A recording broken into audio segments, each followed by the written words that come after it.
ಅನುಮಾನಾಸ್ಪದ ಸಾವು, ಠಾಣೆ ಮುಂದೆ ಗ್ರಾಮಸ್ಥರ ಪ್ರತಿಭಟನೆ.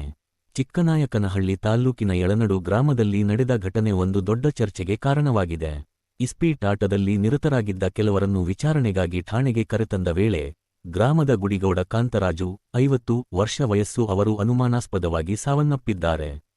ಈ ಘಟನೆಗೆ ಸಂಬಂಧಿಸಿ ಸಾವಿಗೆ ಹುಳಿಯಾರು ಪೊಲೀಸರು ನೇರ ಹೊಣೆ ಎಂದು ಆರೋಪಿಸಿದ ಗ್ರಾಮಸ್ಥರು ಗುರುವಾರ ರಾತ್ರಿ ಠಾಣೆ ಎದುರು ಮೃತದೇಹವನ್ನು ಇಟ್ಟು ಪ್ರತಿಭಟನೆ ನಡೆಸಿದರು. ಸ್ಥಳದಲ್ಲಿ ಉದ್ವಿಗ್ನ ಪರಿಸ್ಥಿತಿ ನಿರ್ಮಾಣವಾಗಿದ್ದು, ನ್ಯಾಯಕ್ಕಾಗಿ ಗ್ರಾಮಸ್ಥರು ಆಗ್ರಹ ವ್ಯಕ್ತಪಡಿಸಿದರು. ಪ್ರಕರಣಕ್ಕೆ ಸಂಬಂಧಿಸಿದಂತೆ ಪೊಲೀಸರು ತನಿಖೆ ಆರಂಭಿಸಿರುವುದಾಗಿ ತಿಳಿದುಬಂದಿದೆ. ಸಾವಿನ ನಿಜ ಕಾರಣ ಏನು ಎಂಬುದರ ಬಗ್ಗೆ ಸ್ಪಷ್ಟ ಮಾಹಿತಿ ಇನ್ನಷ್ಟೇ ಹೊರಬರಬೇಕಿದೆ.